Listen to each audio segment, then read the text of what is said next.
অনেকে আছে ক্ষমা করতে চায় না, কঠিন হৃদয়, পাথরের মতো শক্ত হৃদয়, মাফ করতে চায় না কাউরে।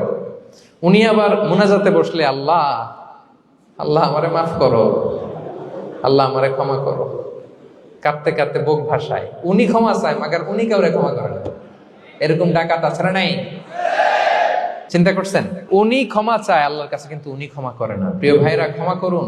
যে ক্ষমা করে সে ক্ষমা পায়।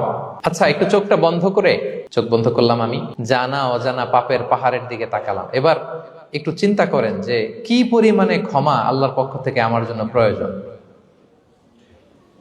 চিন্তা করেছেন?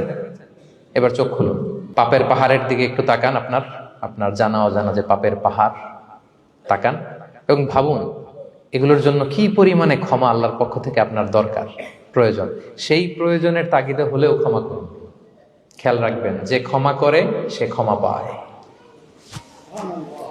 যে অন্যকে ক্ষমা করে না সে ক্ষমা পায় না।